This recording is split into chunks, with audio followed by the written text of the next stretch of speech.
इस कहानी में हम देखेंगे दो लड़कियां एक ऐसी दुनिया में पहुंच जाती हैं जहां जादुई स्कूल है, वहां जादुई लोग हैं और जादू से कुछ भी किया जा सकता है। स्टार्टिंग में हमें बताया जाता है दो शक्तिशाली जादूगर भाई राफेल और रियान ने मिलकर एक दुनिया शुरू की थी। इस दुनिया के अंदर उन दोनों ने मिलकर एक स्कूल को बनाया। इस स्कूल के दो पहलू थे, एक तरफ अच्छाई थी तो दूसरी तरफ बुराई थी। एक तरफ रियान था जो अच्छाई के स्कूल को चलाया करता था, दूसरी साइड राफेल था जो बुराई के स्कूल को चलाया करता था। एक दिन वो दोनों ट्रेनिंग कर रहे होते हैं। राफेल को पुरानी बातें याद आने लगती हैं। उसे याद आता है रियान ने हमेशा अच्छाई को ही बढ़ावा दिया है। इस बात से नाराज होकर राफेल उसके ऊपर अपनी पूरी ताकतों से हमला करता है। राफेल के पास खूनी जादू की ताकतें थीं। वो अपनी खूनी जादू की ताकतों से रियान के ऊपर हमला करता है। अब राफेल रियान के ऊपर भारी पड़ रहा था। वो उसे मारने ही वाला होता है, लेकिन तभी रियान उसको पकड़ के खाई से नीचे गिरा देता है। इस लड़ाई में रियान बच जाता है और राफेल खाई से नीचे गिर जाता है। सीन शिफ्ट होता है और हमें दूसरी साइड इंसानी दुनिया में एक लड़की सोफी को दिखाया जाता है। सोफी अपने घर से काफी परेशान थी, इसीलिए वो अपने घर को छोड़कर वहां से जाना चाहती थी। वहीं दूसरी साइड हमें एक जंगल में एक घर को दिखाया जाता है। उस घर के अंदर हमें अगेथा और उसकी मॉम को दिखाया जाता है। ये दोनों एक विच हैं, जिसकी वजह से अगेथा के स्कूल के बच्चे भी उसका काफी मजाक उड़ाया करते थे। लेकिन सोफी अगेथा की काफी अच्छी दोस्त थी। वो दोनों अक्सर साथ ही में रहा करते थे। एक दिन अगेथा और सोफी एक बुक स्टोर में जाते हैं। वहाँ अगेथा एक हॉरर बुक लेती है, वहीं दूसरी साइड सोफी परियों की कहानी की बुक लेती है। उस बुक के बाहर एक लोगो बना हुआ था। उस लोगो पे लिखा हुआ था SGE। दरअसल में सिंबल का मतलब है school for good and evil. Book store वाली लेडी उन दोनों को बताती है ये एक सीक्रेट बुक है और ये बुक उसी स्कूल से आई है। इस बुक के बारे में अभी तक किसी को भी नहीं पता है। वो बुक स्टोर लेडी उन्हें बताती है कुछ साल पहले वहीं की एक लड़की को एक शैतान उठाकर ले गया था और उस समय के बाद से उस लड़की को किसी ने नहीं देखा।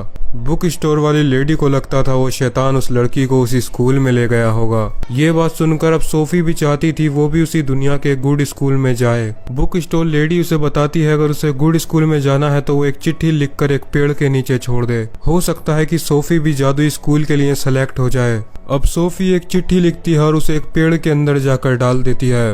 अगेथा सोफी से मना करती है कि ये चीज ठीक नहीं है, लेकिन सोफी उसकी एक नहीं सुनती। रात को सोफी उसी जंगल में वापस आती है ताकि उसे भी वो शैतान उठाकर जादुई स्कूल में ले जाए। तभी वहाँ पर अगेथा भी पहुँच जाती है। वो सोफी को अकेला नहीं छोड़ना चाहती थी। इससे पहले कि वो दोनों कुछ समझ पाते तभी आसमान लाल हो जाता है। वहाँ एक अजीब सा क्रिएचर आता है और वो सोफी को उठाकर ले जाने लगता है। अगेथा सोफी का पैर पकड़ लेती है और वो क्रिएचर उन्हें उठाकर जंगलों में ले जाने लगता है। तभी आसमान से एक बहुत बड़ा पक्षी आता है और उन दोनों को ही अपने पंजों में रखकर कहीं ले जाता है। वो पक्षी उन दोनों को लेकर जादुई दुनिया में पहुंच जाता है। वहाँ जादुई स्कूल था जहाँ एक बिल्डिंग के अंदर गुड स्टूडेंट्स थे, यानी कि अच्छाई के स्टूडेंट। वहीं दूसरी बिल्डिंग के अंदर ईवल स्टूडेंट थे, यानी कि बुराई के स्टूडेंट। वो पक्षी अगेथा को गुड स्कूल के बाहर फेंक देता है और सोफी को ईवल स्कूल के बाहर फेंक देता है। लेकिन सोफी तो गुड स्कूल में जाना चाहती थी। वहीं दूसरी साइड अगेथा एक विच फैमिली से बिलोंग करती थी, इसीलिए उन दोनों को लगता है शायद उस पक्षी से कोई गलती हो गई है और उसने उन्हें गलत स्कूलों के बाहर छोड़ दिया है। सोफी स्कूल के अंदर पहुंचती है और एक ईवल टीचर से मिलती है। वो ईवल टीचर से बताती है कि शायद उस पक्षी ने उसे गलत स्कूल के बाहर फेंक दिया है। लेकिन वो ईवल टीचर उसे बताती है सोफी का नाम तो ईवल स्कूल के अंदर ही लिखा हुआ है, यानी कि उस पक्षी ने कोई भी गलती नहीं की है। कुछ दिनों बाद नए बच्चों के वेलकम के लिए सभी बुरे और अच्छे टीचर और बुरे और अच्छे स्टूडेंट एक ही जगह पर इकट्ठे होते हैं। नए बच्चों के वेलकम के लिए वहाँ काफी सारी एक्टिविटीज होती हैं। वहीं हम एक लड़के को देख सकते हैं जिसका नाम टेड्रोस है। टेड्रोस उस स्कूल के अंदर बहुत ज्यादा पॉपुलर था और उस पर सारी लड़कियां मरा करती थीं। वो नए बच्चों के वेलकम के लिए काफी अच्छा परफॉर्म करता है। सभी लड़कियां टेड्रोस को चेयर कर रही होती हैं। ईवल स्कूल का एक स्टूडेंट ये देखकर चिढ़ जाता है और वो टेड्रोस से फाइट करना चाहता था। टेड्रोस उससे फाइट करने के लिए तैयार हो जाता है। उन दोनों के बीच लड़ाई होने लगती है, जहां टेड्रोस अपनी जादुई तलवार निकालता है और बड़ी ही आसानी से उस ईवल स्टूडेंट को हरा देता है। तभी वहां पर हमें रियान को दिखाया जाता है। ये वही है जिसे हमने मूवी के स्टार्टिंग में देखा था। रियान नए बच्चों का वेलकम करता है और वहां से चला जाता है। रात को अगेथा चुपके से सोफी से मिलने के लिए जाने लगती है, लेकिन तभी स्कूल का एक एंजल उसके ऊपर तीरों से हमला कर देता है। अगेथा उससे बचती है और बिल्डिंग का शीशा तोड़कर अंदर घुस जाती है। वो देखती है जमीन पर काफी सारा खून इकट्ठा होने लगा है। देखते ही देखते वो खून राफेल बन जाता है। वो अगेथा से बोलता है सोफी मेरी है और उससे तुम दूर रहो। ये बोलकर वो वहां से गायब हो जाता है, लेकिन अगेथा उसकी कोई बात नहीं सुनती। वो सीधा सोफी से मिलने के लिए पहुंच जाती है। वो दोनों मिलकर हेडमास्टर रियान के पास जाते हैं ताकि वो रियान से बात करके अपना स्कूल बदलवा सकें। रियान उनका स्कूल चेंज करने के लिए मना कर देता है, लेकिन वो उनसे बोलता है अगर उन्होंने साबित कर दिया कौन गुड स्कूल में रहने लायक है और कौन बैड स्कूल में रहने लायक है तो उनके स्कूल चेंज कर दिए जाएंगे। और इसका पता उन्हें तभी चलेगा जब उन्हें किसी से सच्चा प्यार होगा, और सच्चा प्यार हमेशा अच्छे इंसानों को ही होता है। सोफी ने जब पहली बार टेड्रोस को देखा था तो वो उसे पसंद आ गया था। वो सोचती है वो टेड्रोस को प्रपोज कर देगी ताकि उसे टेड्रोस से सच्चा प्यार हो जाए और वो गुड स्कूल में आ सके। लेकिन टेड्रोस गुड स्कूल में था, इसीलिए वो अगेथा को एक लेटर देती है और उसे टेड्रोस को देने के लिए बोलती है। अगेथा टेड्रोस के पास जाती है और वो उससे मिलकर थोड़ी बातें करती है। फिर वो उसे सोफी का दिया हुआ लेटर देती है और वहां से चली जाती है। अगले दिन गुड स्कूल के बच्चों का एक टेस्ट होने वाला था। उन्हें एक जंगल के अंदर ले जाया जाता है जहां पर काटने वाले फूल थे। वहीं पर हमें ग्रेगर नाम के एक लड़के को दिखाया जाता है। इस लड़के के पैर में वो फूल काट लेता है। अगेथा भी उसके पीछे पीछे भागने लगती है, लेकिन तभी ग्रेगर एक पेड़ से टकराकर नीचे गिर जाता है। वो इस टेस्ट के अंदर दूसरी बार फेल हो चुका था और इसका नियम था अगर कोई भी बच्चा इस टेस्ट में 3 बार फेल हो जाता है तो उसको एक जानवर बना दिया जाएगा। ग्रेगर लगातार तीनों टेस्ट में फेल हो जाता है। अब उसके चारों साइड काले बादल आने शुरू हो जाते हैं। देखते ही देखते ग्रेगर वहां से गायब हो जाता है। ये देखकर अगेथा को काफी ज्यादा दुख होता है। वहीं दूसरी साइड ईवल स्कूल के अंदर सोफी की एक लड़की से बहस हो जाती है। वो लड़की अपने गर्दन पर बने हुए टैटू से एक ड्रैगन को बाहर निकालती है और उस ड्रैगन से सोफी के ऊपर हमला करती है। लेकिन सोफी के पास अभी तक कोई भी जादुई पावर नहीं थी, इसीलिए वो उस ड्रैगन से बचने लगती है। अचानक से वहां की विंडो टूटती है और काफी सारी मधुमक्खियां उस ड्रैगन को घेर लेती हैं। वो ड्रैगन को जख्मी कर देती हैं। वो मधुमक्खियां अब रफेल का रूप ले लेती हैं। रफेल वहां खड़ी लड़कियों से बताता है वो लोग सोफी से दूर रहें। अब ये देखकर सोफी भी काफी ज्यादा डर चुकी थी। दूसरी साइड गुड स्कूल की टीचर उन सभी बच्चों को एक नदी के पास लेकर जाती है। उस नदी के अंदर एक मछली थी। अगर उस मछली को छूकर कोई भी बच्चा विश मांगेगा तो उनकी वो विश पूरी हो जाएगी। एक एक कर सभी स्टूडेंट अपनी विश मांगते हैं और उनकी विश पूरी भी हो जाती हैं। अब अगेथा की बारी आ चुकी थी। अगेथा उस मछली से अपनी विश मांगने के लिए जाती है। अगेथा विश मांगती है अगर ये मछलियां कोई बच्चा है तो वो अपने घर वापस जा सके। तभी नदी की मछलियां इकट्ठा होकर एक लड़की का रूप ले लेती हैं। वो लड़की बताती है वो टेस्ट में 3 बार फेल हो चुकी थी, जिसकी वजह से वो एक मछली बन गई। और अगेथा पहली ऐसी लड़की है जिसने विश मांगकर उसे आजाद कर दिया है। अब वो लड़की अगेथा को शुक्रिया बोलकर वहां से गायब हो जाती है। तभी अचानक से वहां पर एक बहुत बड़ा पक्षी आ जाता है। अगेथा समझ चुकी थी ये पक्षी और कोई नहीं बल्कि ग्रेगर है, जिसे अभी पिछले एग्जाम में फेल होने की वजह से ये बना दिया गया है। वहीं टेड्रोस को लगता है ये पक्षी अगेथा को मार डालेगा, इसीलिए वो अपनी जादुई तलवार निकालता है और उस पक्षी के सीने में देकर मार देता है। ये देखकर अगेथा को बहुत गुस्सा आता है क्योंकि उसे पता था वो कोई पक्षी नहीं बल्कि ग्रेगर था। वो गुस्से में टेड्रोस के फेस पर एक पंच मारती है। अब अगाथा और सोफी मिलते हैं। सोफी अगाथा को बताती है उसने काफी सारी मधुमक्खियों को देखा और वो मधुमक्खियां रफेल थीं। इससे पहले कि सोफी अगाथा को कुछ बता पाती तभी वहां पर टेड्रोस आ जाता है। टेड्रोस को वहां देखकर अगाथा चिढ़ जाती है और वो वहां से चली जाती है। अब वहां स्कूल का एक गार्ड आता है और वो सोफी को एक रूम में ले जाकर बंद कर देता है। दरअसल में सोफी गुड स्कूल के एक लड़के से बात कर रही थी। इस बात की सजा में उसके टीचर उसके बाल काट देते हैं। सोफी जब अपने आप को शीशे में जाकर देखने लगती है तभी उसके सामने रफेल आ जाता है। रफेल सोफी से बोलता है तुम बहुत खूबसूरत हो, तुम्हें जो भी चाहिए वो मैं तुम्हें दे दूंगा। दूसरी साइड स्कूल के अंदर टीचर सारे स्टूडेंट्स को एक हॉल के अंदर इकट्ठा करती हैं। दरअसल में आज के दिन सभी स्टूडेंट्स की पावर्स को अनलॉक किया जाने वाला था। टीचर सभी स्टूडेंट्स की उंगली में एक पिन से छेद करती हैं, जिससे उनकी फिंगर्स चमकने लगती हैं और अब उनकी पावर्स अनलॉक हो चुकी थी। तभी अचानक से वहां पर सोफी आती है। अब सोफी पूरी तरीके से बदल चुकी थी। उसके चलने का तरीका, बोलने का तरीका, सब चीजें बदल चुकी थी।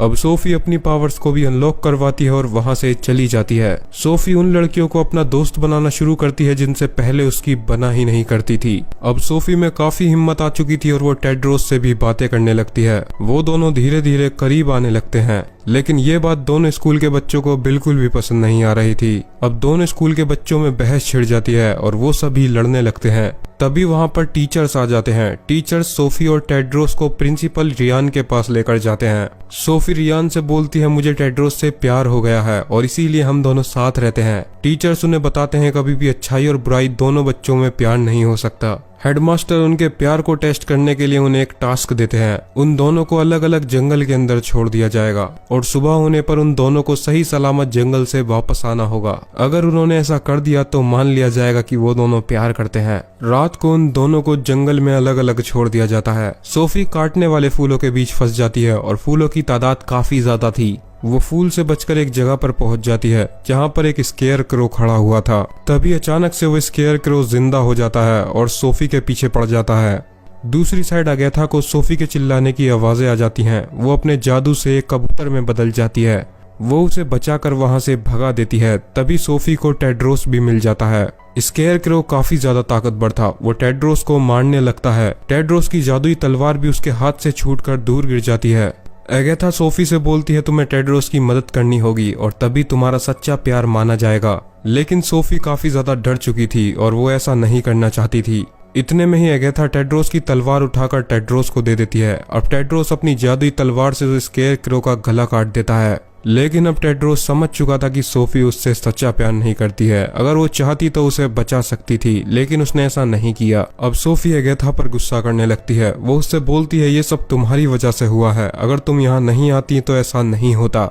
सोफी अपने रूम के अंदर पहुंच जाती है जहां शीशे के अंदर उसे राफेल दिखता है। राफेल उसे दोबारा से भड़काने लगता है। राफेल सोफी से बोलता है मैं तुम्हें अपनी पावर्स दे दूंगा जिससे तुम काफी ज्यादा पावरफुल हो जाओगी। सोफी उसकी बातों में आ जाती है और वो उसकी फिंगर को टच कर लेती है। अब सोफी को राफेल का ब्लड मैजिक मिल चुका था। अब सोफी की टीचर लेसो उससे मिलने के लिए जाती है। वो देखती है कि सोफी का फेस पूरी तरीके से चेंज होने लगा था क्योंकि उसने अपने अंदर ब्लड मैजिक ले लिया था और ब्लड मैजिक लेने की वजह से उसकी शक्ल बदसूरत हो जाएगी। सोफी लेसो को बताती है राफेल ने उसे सब बता दिया है। दरअसल में लेसो वही लड़की है जो बचपन में उनके गांव से गायब हो गई थी। हमें पता चलता है लेसो पहली लड़की थी जिसे राफेल ने भड़काने की कोशिश की थी, लेकिन लेसो उसकी बातों में नहीं आई थी। हॉल में सभी बच्चे इकट्ठा हो चुके थे, लेकिन तभी वहां पर सोफी पहुंच जाती है। अब सोफी की शक्ल ब्लड मैजिक की वजह से बहुत ज्यादा बदसूरत हो चुकी थी। टेड्रोस सोफी से बोलता है तुम मेरे प्यार के लायक ही नहीं थी और उस रात अगेथा थी जिसने मेरी जान बचाई थी, इसीलिए मैं अगेथा से प्यार करता हूँ।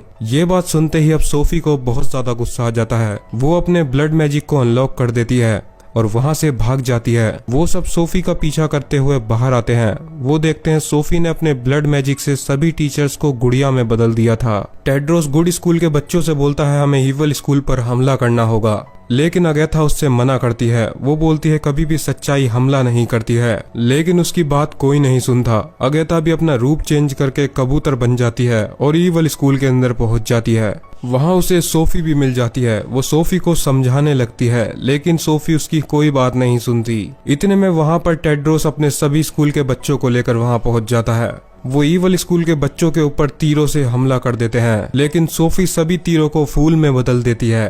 अब क्योंकि सच्चाई कभी भी पहले हमला नहीं करती है, इसीलिए वो सभी बदलने लगते हैं। अब गुड स्कूल के सभी बच्चे इवल स्कूल के बच्चों में बदलना शुरू हो जाते हैं और इवल स्कूल के बच्चे गुड स्कूल के बच्चों में बदलना शुरू हो जाते हैं।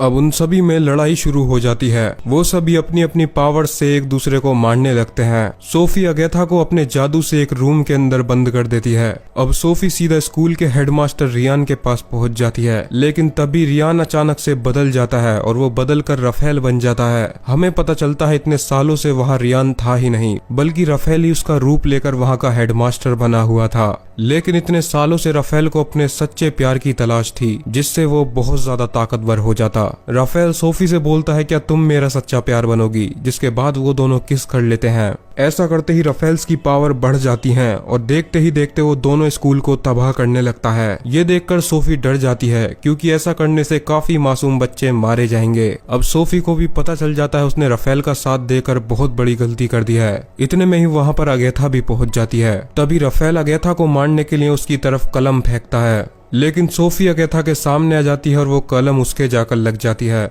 जिसकी वजह से राफेल के तोड़े हुए स्कूल भी वापस ठीक होने लगते हैं और राफेल भी काफी ज्यादा कमजोर पड़ चुका था क्योंकि उसका सच्चा प्यार मर रहा होता है। इस बात का फायदा उठाकर पीछे से टेड्रोस उसके ऊपर हमला कर देता है, लेकिन राफेल उसे उठाकर दूर फेंक देता है। वो टेड्रोस को मारने ही वाला था, लेकिन तभी सोफी अपने जादू से टेड्रोस की तलवार को अगेथा के पास पहुंचा देती है। अगेथा टेड्रोस की तलवार से राफेल को मार डालती है, लेकिन वहीं दूसरी साइड सोफी मर चुकी थी। अगेथा सोफी को मरा हुआ देखकर उसको गुड बाय किस करती है और बहुत ज्यादा रोने लगती है। अगेथा के आंसू गिरने की वजह से सोफी के सारे जख्म भरने लगते हैं। दरअसल में यही सोफी की पावर्स थीं, जो उसे आज तक पता नहीं चली थीं। अब सोफी दोबारा से जिंदा हो जाती है। कुछ समय बीत जाता है और हम देखते हैं दोनों स्कूल के बच्चे आपस में दोस्त बन चुके हैं और साथ ही में अगेथा और सोफी को अपनी सच्ची किस की वजह से अपनी दुनिया में जाने का मौका मिलता है। हमें यह भी पता चलता है कि अगेथा टेड्रोस से प्यार करने लगी थी, लेकिन फिर भी अगेथा अपनी दुनिया में जाना चुनती है। अगेथा और सोफी दोनों अपनी दुनिया में लौट जाते हैं। अब हमें कुछ समय बाद दिखाया जाता है जंगल में एक और पोर्टल खुलता है। उस पोर्टल के अंदर से एक तीर बाहर आता है और उस तीर के बाद उसके पीछे से एक चाकू बाहर आता है। उस पोर्टल के अंदर से टेड्रोस की आवाज आती है। वो बोल रहा था, हमें बचाओ। इसी के साथ यहीं पर ये मूवी खत्म हो जाती है।